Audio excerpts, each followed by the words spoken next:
نحمده ونصلي على رسوله الكريم أما بعد فأعوذ بالله من الشيطان الرجيم بسم الله الرحمن الرحيم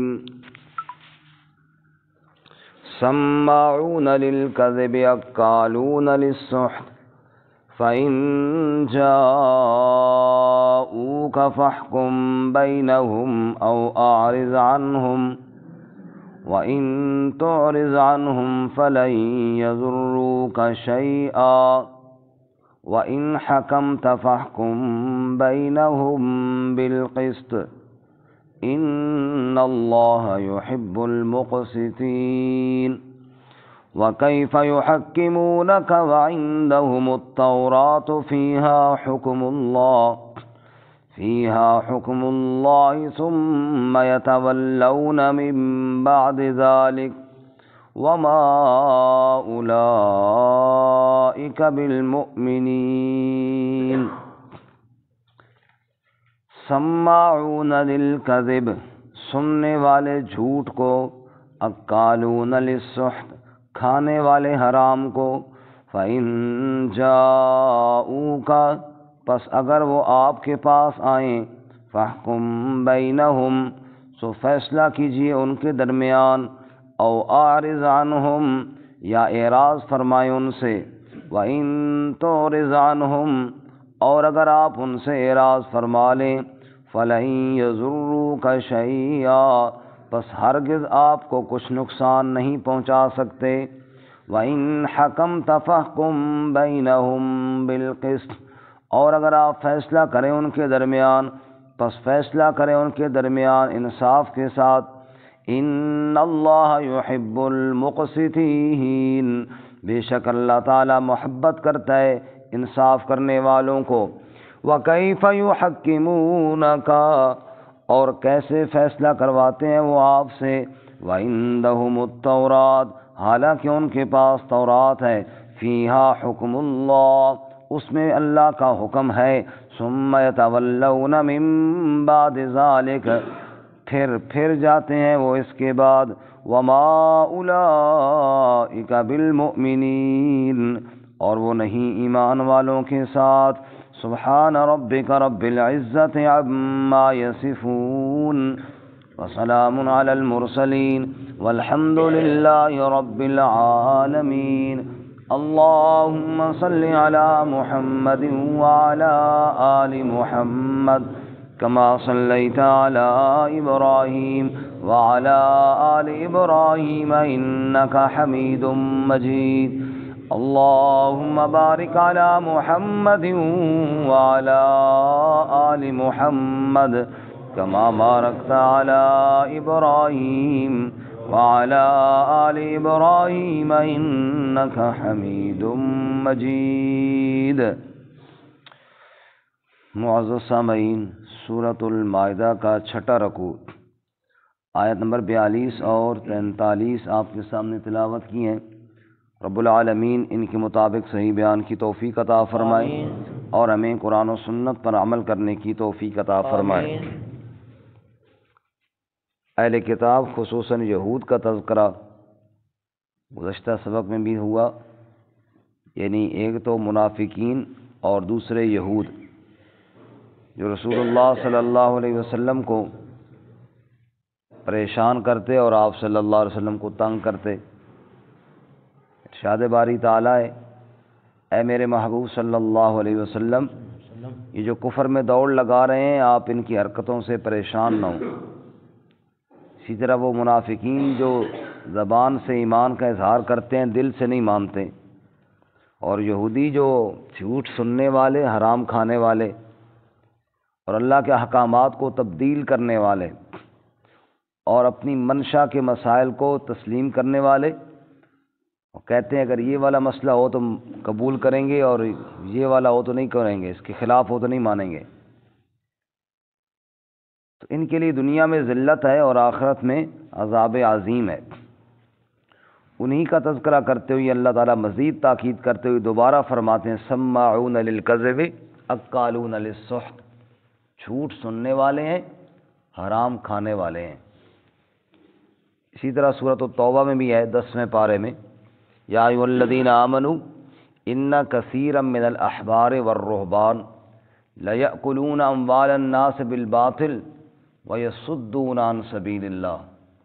اے اہل ایمان، بہت سارے احبار اور رہبان، علماء اور گدی نشین پیر، فرمایا لیأکلون اموال الناس بالباطل، وہ لوگوں کا مال باطل طریقے سے کھاتے ہیں، ویصدون عن سبیل اللہ، اور اللہ کی راہ سے بھی روکتے ہیں، کفر و شرک کی پٹیاں بھی ان کو پڑھاتے ہیں، ان کا مال بھی لوٹتے ہیں۔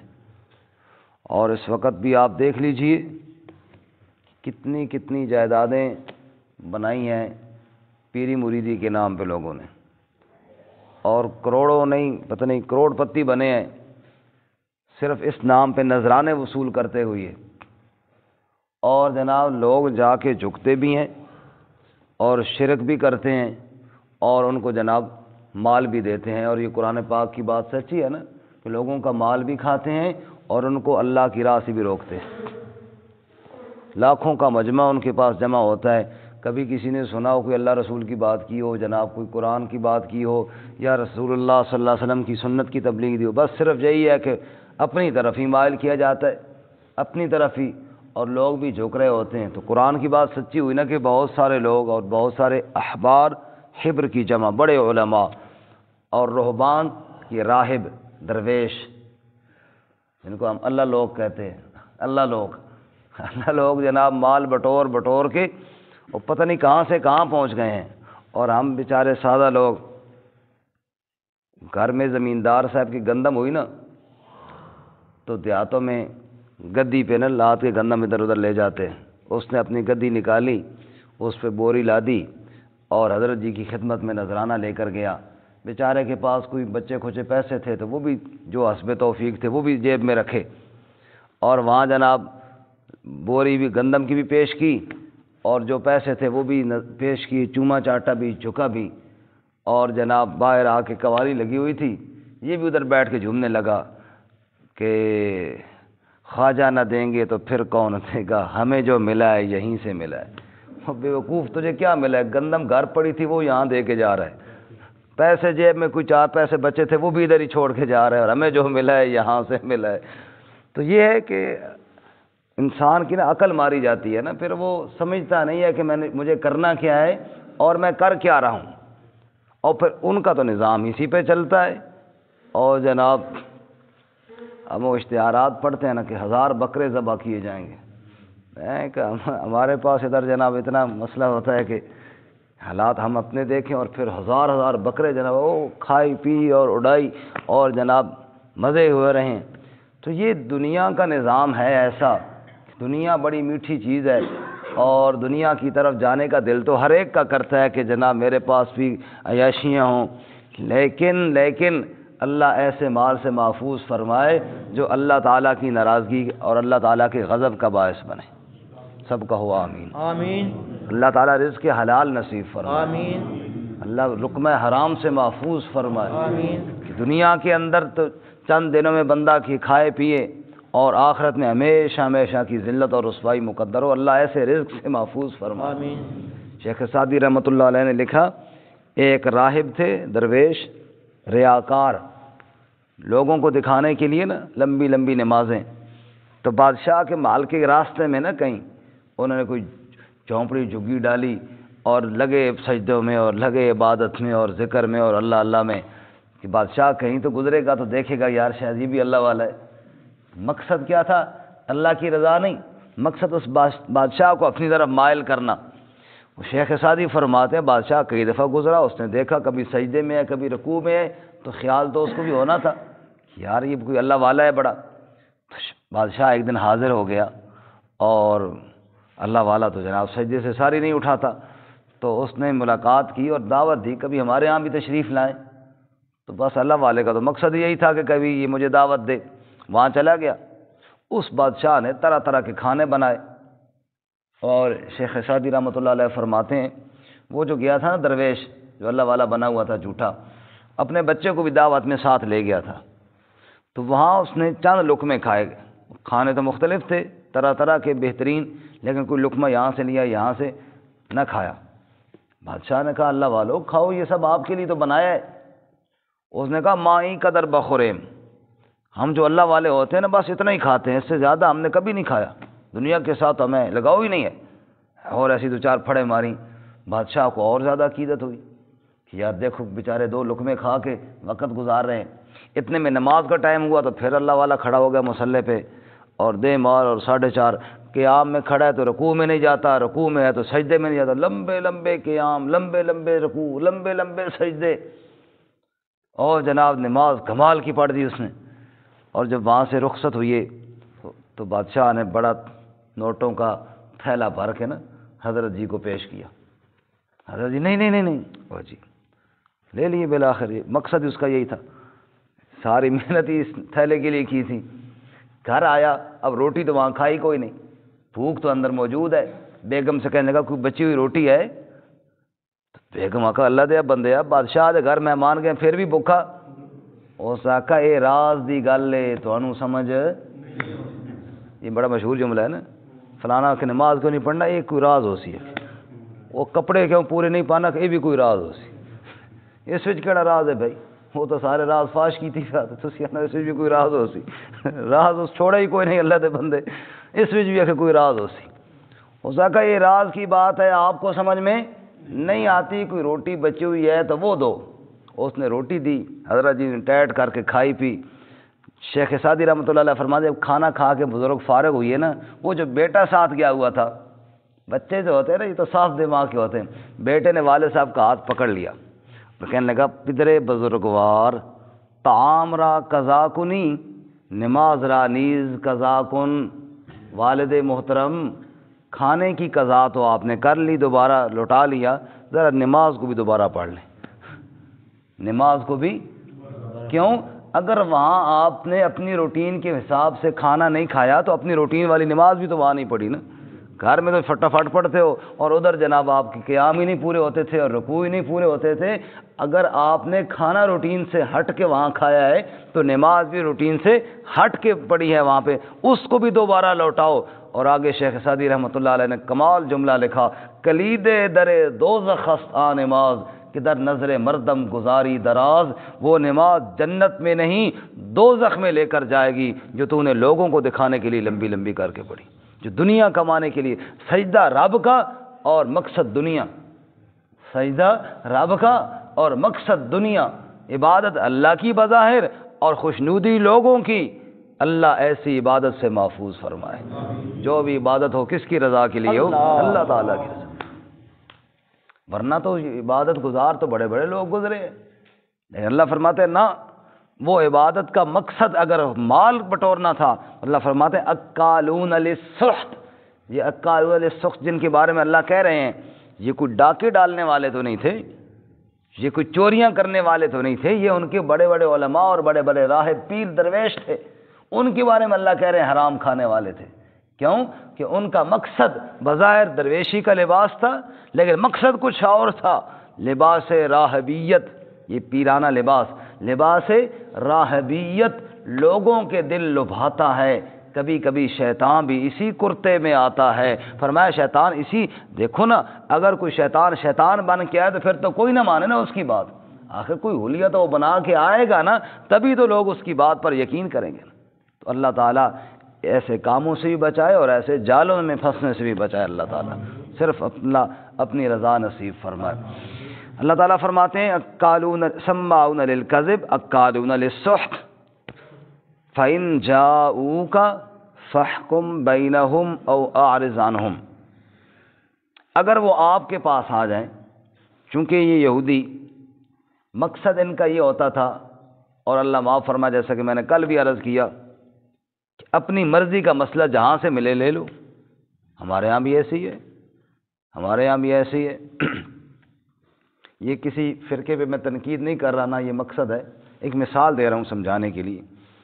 مثال کے طور پہ جو چلو شروع سے اہل حدیث ہیں وہ تو ہیں، لیکن ایک آدمی نے بیوی کو طلاق دی ہے اور سارے مولویوں نے کہا کہ طلاق ہو گئی ہے، اور وہ بھی جناب پہلے سارے یہ وہابی نے ایسے نے لیکن طلاق دے جواز واسطے فتویٰ لین چلا گیا ادھر بھی.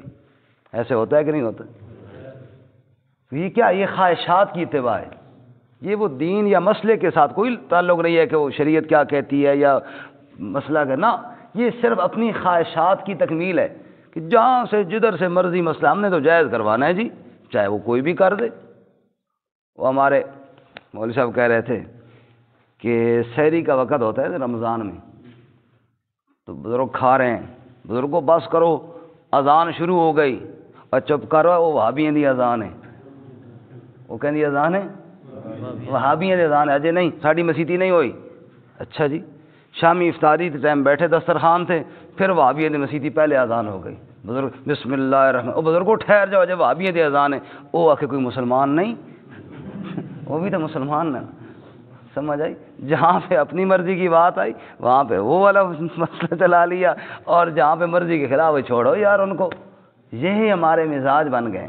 ہر معاملے میں دیکھ لیجئے، ہر معاملے میں دیکھ لیجئے، جہاں پہ مرضی کی بات آئی وہاں جناب ٹھیک ہے جی کوئی بھی ہو جائے، اور جہاں پہ مرضی کے خلاف بات آئی وہاں پہ. اسی لیے علماء کہتے ہیں نا بھائی جو ایک فقہ کو فالو کرتا ہے وہ اسی کو کرے. اس کی وجہ یہی ہے مین، ورنہ تو جہاں سے جو مسئلہ اس کو صحیح لگے گا کچھ ادھر سے لے لیا کچھ ادھر سے لے لیا، مقصد پھر وہ مسائل کی اتباع نہ رہے گی، خواہشات کی اتباع ہو جائے گی. اللہ خواہشات کی اتباع سے بچائے. خیر، اللہ تعالیٰ فرماتے ہیں کہ یہ فَإِن جَاءُوكَ، اب میں بات یہ عرض کر رہا تھا کہ یہودیوں کو یہ شوق تھا کہ بس مسئلہ جائز ہو جائے چاہے رسول اللہ صلی اللہ علیہ وسلم کے پاس ہی کیوں نہ جانا پڑے.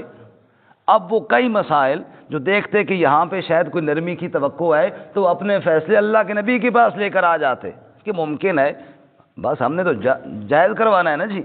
اللہ تعالیٰ فرماتے ہیں فَإِن جَاءُوكَ، اے میرے محبوب صلی اللہ علیہ وسلم اگر یہ آپ کے پاس آئیں کوئی فیصلہ لے کر، فَاحْكُم بَيْنَهُمْ أَوْ أَعْرِضْ عَنْهُمْ، فیصلہ کریں ان کے درمیان یا نہ کریں ان کے درمیان، آپ کو اختیار ہے. دیکھیں جو آپ کو رسول نہیں مانتا، جو اللہ کی کتاب پہ ایمان نہیں رکھتا، وہ آپ کے پاس فیصلہ کروانے کیوں آتا ہے؟ وہ جائے نا جہاں پہ اپنے جن کو مانتا ہے ان سے فیصلہ کروائے نا، آ جائے. اگر آپ کرنا چاہیں تو بے شک کر بھی دیں، نہ بھی کریں تو آپ کی ذمہ داری میں شامل نہیں ہے کہ آپ یہودیوں کے فیصلوں کو بھی نمٹائیں. بات سمجھ میں آ رہی ہے نا؟ جو نہیں مانتا، جو اسلام کو نہیں مانتا، وہ اگر فیصلہ آپ کے پاس لے کر آئے آپ کو اختیار ہے. فَاحْكُم بَيْنَهُمْ، آپ فیصلہ کریں ان کے درمیان، او اعرض عنہم، یا اعراض کر لیں، نہ کریں ان کے درمیان. بات سمجھ میں آئی نا؟ مثلاً آپ کو اگر پتہ ہے کہ یہ بندہ جو ہے میرے پاس جو آیا ہے یہ مسئلہ پوچھنے نہیں آیا، یہ ایک مسئلہ کچھ اور بات ہے. دکاندار کہتے ہیں نا کہ ہمارے پاس جو آتا ہے اور آ کر پوچھتا ہے ہمیں اندازہ ہو جاتا ہے کہ یہ خریدنے والا ہے یا صرف ریٹ پوچھنے والا ہے، اندازہ ہو جاتا ہے. ایسے ہی مولویوں کو بھی اندازہ ہو جاتا ہے کہ یہ جناب مسئلہ پوچھنے والا ہے یا پنگا ڈالنے والا ہے. ہمارے ادھر ایک ساتھی پہلے ہوتے تھے، ابھی تو نہیں ہے، یہ لہتراڑ آپ کے علاقے میں، لہتراڑ کے ساتھ پتہ نہیں کوئی گاؤں تھا، نام تو خاص لہتراڑ تو نہیں تھا لیکن اس کے ساتھ ہی وہاں میرا وہ بیان اس نے کرایا. ساتھ انہوں نے مجھے کہا کہ یہ دوسرے ہماری پارٹی والے فرقے والے نا ساتھی زیادہ ہیں وہاں پہ، تو ان کی خواہش یہ ہوتی ہے کہ بیچ میں درمیان میں تقریر کے دوران کچھ سوال کر کے پنگا ڈالیں، کوشش کرنی ہے پنگے سے اپنی جان بچانی. میں نے کہا میں تو ویسے ہی بچاتا ہوں ہر جگہ بھی، اللہ کرے جان بچ ہی جائے. خیر بیان میں نے کیا اور بڑا اچھا بیان ہو گیا، لوگوں نے سنا. اب جو ہی واخر دعوانا دعا کرنے لگا نا تو ایک بزرگ کھڑا گیا، مولوی صاحب ایک منٹ ایک مسئلے کا جواب دو. پوچھو جی بزرگو، یہ جس ٹائم مؤذن آخنا اشہد ان محمد رسول اللہ، انگوٹھے چومنے چاہیے ان کے نہیں؟ اب اس کا مقصد یہ تھا کہ یہ کہے گا کہ نہیں تو پھر پنگا، پھر کیا ہے پنگا. بتاؤ جی مولوی صاحب یہ انگوٹھے چومنے چاہیے ان کے نہیں؟ میں کہا بزرگو یہ انگوٹھے چومنا شریعت دا حکم نہیں، یہ محبت دی گل ہے. یہ کسی گل ہے؟ جوش محبت دی گل ہے. یہ جذبات آپ نے اپنے ہونے ہر کسی دے. کوئی آخنا انگوٹھے چومو، اگر میرے جذبات پوچھو نا تو انگوٹھے نہ چومو، مؤذن دے ہوٹھاں نو جا کے چومو. مؤذن دے میں کہ چومن گیا تو پھر اگے وہ پوچھ لے سی تو بھائی کیوں آیا خیر ہوئے.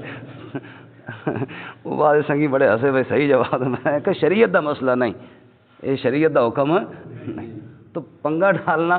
تو اللہ تعالیٰ فرماتے ہیں اگر وہ آپ کے پاس آئیں اور آئیں جناب کیا ہے فیصلہ کروانے کے لیے، آپ فیصلہ کریں یا نہ کریں، آپ کو پتہ چل جائے نا کہ یہ مسئلہ پوچھنے والا ہے یا پنگا ڈالنے والا ہے، پتہ چل جاتا ہے کہ اس کا مقصد کیا ہے۔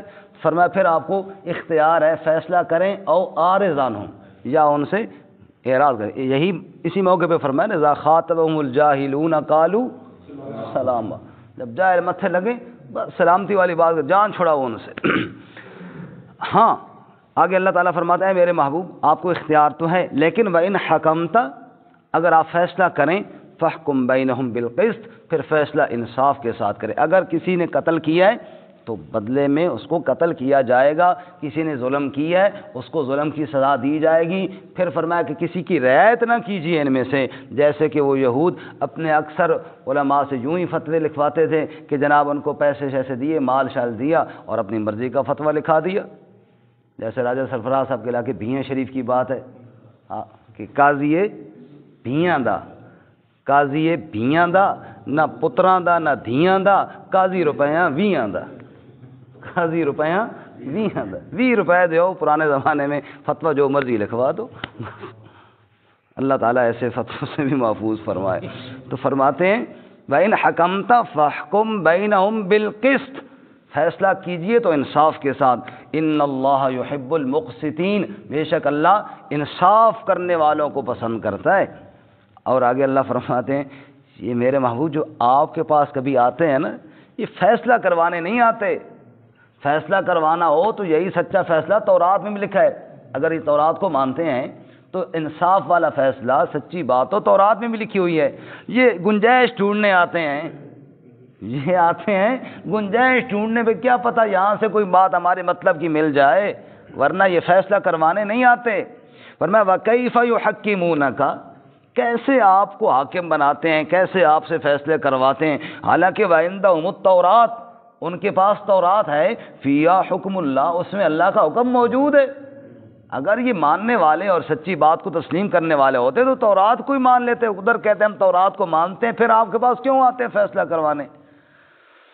لیکن ثم یتولون من بعد ذلک، تورات پڑھتے ہیں پھر جاتے ہیں، کہتے ہیں چلو یار ادھر جاؤ، کیا پتہ ادھر کوئی گنجائش نکل آئے۔ یہ گنجائش ڈھونڈنے والے ہیں، یہ مسئلے اور شریعت پر عمل کرنے والے نہیں میرے پیغمبر۔ وما اولئک بالمؤمنین، اور یہ ایمان والوں کے ساتھ نہیں ہے۔ ایمان والوں کے ساتھ تو وہ ہو کہ جو اللہ کے ہر حکم کے آگے سر تسلیم خم کرے، رب العالمین کا حکم ہو۔ اللہ تعالیٰ جیسا کہ قرآن پاک میں فرماتے ہیں نا کہ میرے ایمان والے بندے جب سنتے ہیں فَتُخْبِتَ لَهُ قُلُوبُهُمْ، پھر ان کے دل جھک جاتے ہیں میرے حکم کے سامنے، اور پھر جناب اس پر عمل کرتے ہیں۔ ایمان والے وہ تو یہ نہیں سوچتے کہ میرا دنیاوی مفاد اس میں کیا ہے، وہ اللہ کا حکم مقدم رکھتے ہیں اور اپنی دنیا کی پرواہ نہیں کرتے، اپنی آخرت کی فکر کرتے ہیں۔ یہ گنجائش ڈھونڈنے آتے ہیں۔ اللہ تعالیٰ ایسی حرکتوں سے ہماری حفاظت فرمائے اور اللہ ہمیں شریعت پر عمل کرنے کی توفیق عطا فرمائے۔ ترجمہ دوبارہ سنیے جی۔ سماعون للکذب اکالون للسحت، بہت سننے والے جھوٹ کو، بہت کھانے والے حرام کو۔ فَإِن جَاءُوكَ، پس اگر وہ آپ کے پاس آئیں، فَاحْكُم بَيْنَهُمْ، پس فیصلہ کیجئے ان کے درمیان، او اعرض عنہم، یا اعراض کیجئے، منہ موڑ لیجئے ان سے۔ وَإِن تُعْرِضْ عَنْهُمْ، اور اگر آپ ان سے اعراض کریں، فَلَن يَضُرُّوكَ شَيْئًا، پس ہرگز آپ کو کچھ بھی نقصان نہ پہنچائیں گے۔ وَإِن حَكَمْتَ، اور اگر آپ فیصلہ کریں، فَاحْكُم بَيْنَهُمْ بِالْقِسْطِ، پس فیصلہ کیجئے ان کے درمیان انصاف کے ساتھ۔ ان اللہ یحب المقسطین، بے شک اللہ تعالی محبت کرتا ہے انصاف کرنے والوں کو۔ وَكَيْفَ يُحَكِّمُونَكَ، اور کیسے وہ آپ کو حاکم تسلیم کرتے ہیں۔ وَعِندَهُمُ التَّوْرَاۃ، حالانکہ ان کے پاس تورات ہے۔ فِيهَا حُكْمُ اللَّهِ، اس میں اللہ کا حکم بھی ہے۔ ثُمَّ يَتَوَلَّوْنَ مِن بَعْدِ ذَلِكَ، پھر گئے وہ اس کے بعد۔ وَمَا أُولَئِكَ بِالْمُؤْمِنِينَ، اور وہ ایمان والوں کے ساتھ نہیں ہیں۔